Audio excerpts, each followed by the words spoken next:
तुमसे हैं धड़कने। चलिए शुरू करते हैं चैप्टर 7।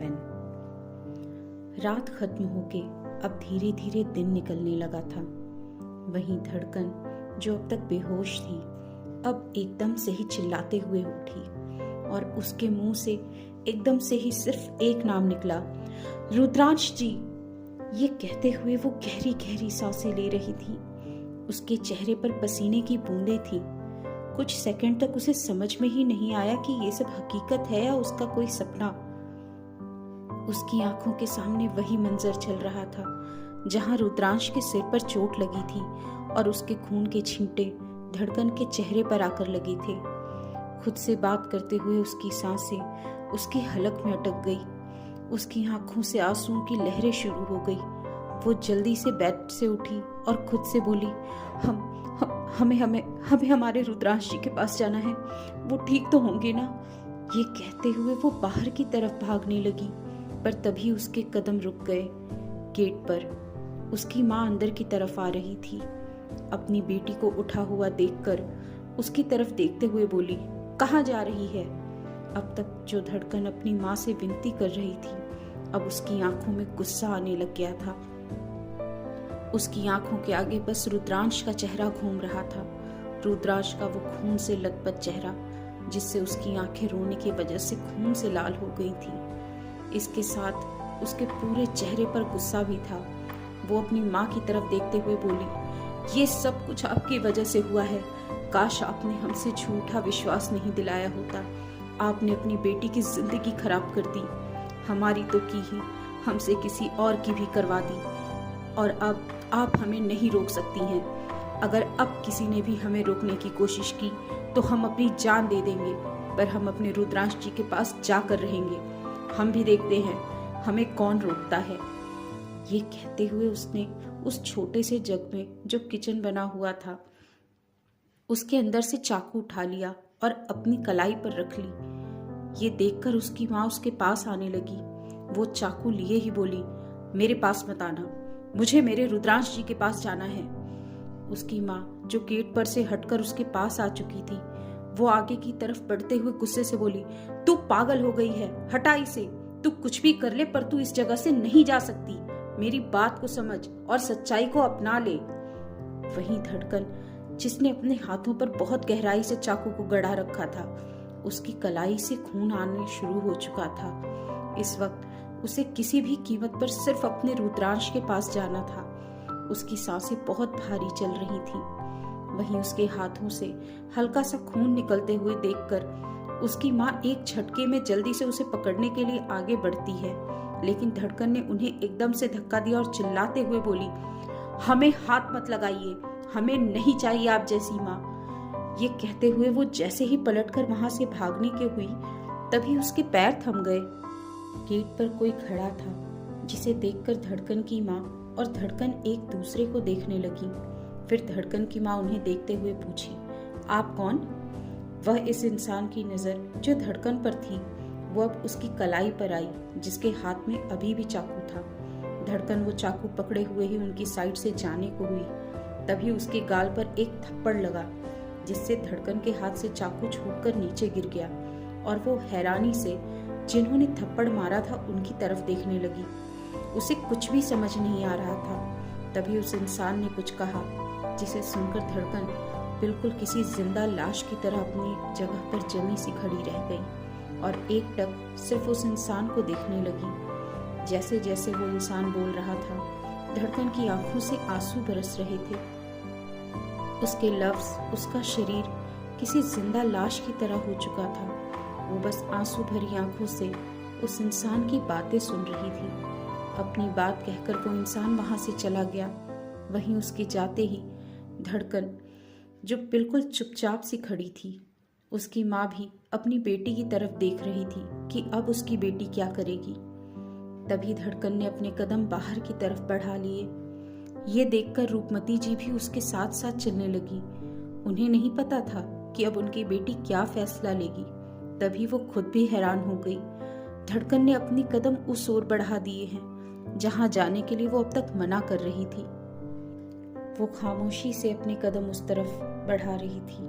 जैसे जैसे उस तरफ अपने कदम बढ़ाती, उसकी आंखों के सामने उसकी मोहब्बत का हर एक पल घूम रहा था, जिनकी गवाही चलते कदमों के साथ उसकी आंखों से गिरते हुए आंसू भी थे। धड़कन ने अपने कदम उस हवेली की दहलीज पर रोक दिए। उसने एक नजर उस हवेली को बाहर से ही देखकर, उस गेट की दहलीज को देखकर अपनी आंखें बंद की। उसकी आंखों के आगे बस रुद्रांश का चेहरा घूम रहा था, जो मुस्कुराते हुए कभी उसे अपने सीने से लगाता तो कभी उसके माथे को चूमता, कभी उसे धड़कन कहकर बुलाता तो कभी जान कहकर। हर एक पल उसकी आंखों के सामने घूम रहा था। उसकी आंखों के सामने वो पल भी घूम रहा था जब रुद्रांश उसे यहाँ से ले जाने के लिए कह रहा था और उसने उस आदमी को पीटते पीटते जो शब्द कहे थे कि वो अपनी मोहब्बत के साथ मरना पसंद करेगा, पर अपनी मोहब्बत को ऐसी दुनिया में देखना कभी पसंद नहीं करेगा। उसकी आंखों के सामने सब कुछ घूम रहा था। रुद्रांश का मुस्कुराता हुआ चेहरा, तो कभी उसका वो खून से लथपथ चेहरा, और रुद्रांश के आखिरी शब्द कि तुम सिर्फ रुद्रांश चौहान की मोहब्बत नहीं, उसकी धड़कन हो जिसकी सांसें तुमसे चलती हैं। ये शब्द धड़कन के कानों में गूंज रहे थे। उसने अपनी आंखें खोली और पैर हल्का सा उठाया और उसके होठों से सिर्फ एक शब्द निकला, आज मोहब्बत तबाह हो गई।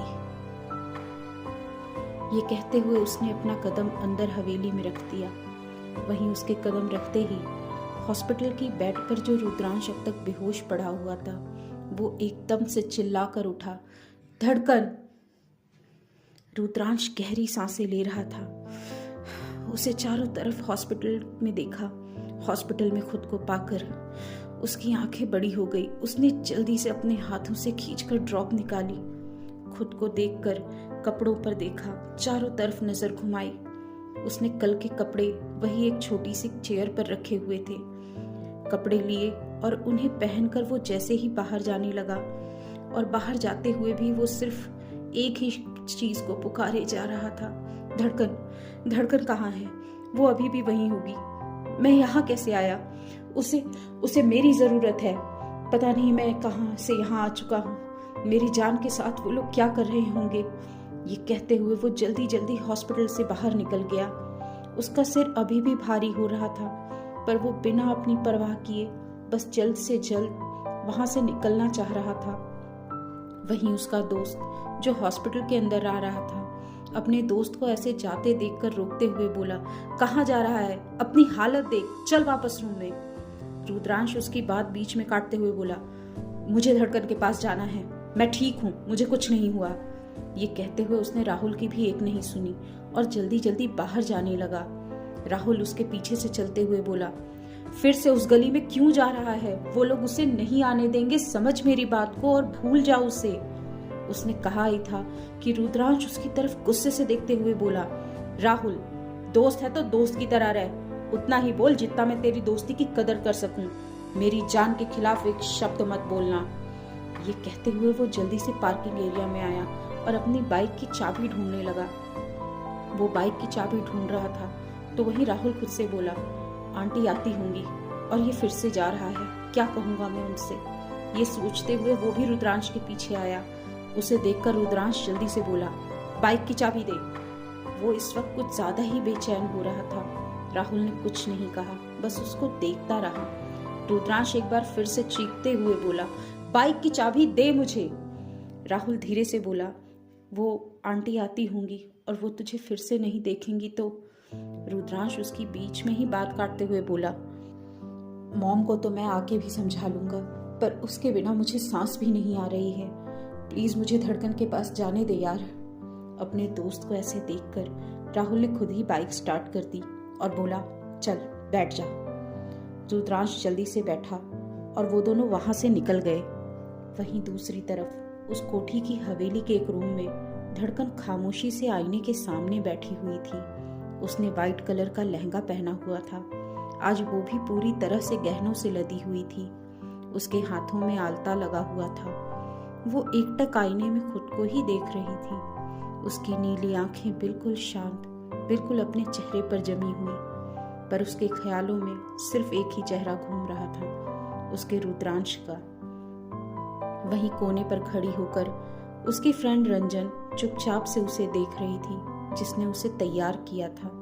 तभी रूम में कदमों की आहट हुई और मीनाबाई अंदर की तरफ आते हुए बोली, चल, तेरी महफिल की तैयारी हो चुकी है, सब लोग आ चुके हैं। उसकी बात सुनकर धड़कन, जो अभी एक टकसी आईने में खुद को ही देखे जा रही थी, वो वैसे ही धीरे से बोली, वो आएंगे, उन्हें आने देना। आपको याद है ना मैंने क्या कहा था? ये कहते हुए वो अपनी जगह से उठी और मीनाबाई की आंखों में देखने लगी। क्या होगा धड़कन के इस फैसले का अंजाम? रुद्रांश निकाल पाएगा अपनी धड़कन को यहाँ से? जानने के लिए सुनते रहिए तुमसे हैं धड़कनें।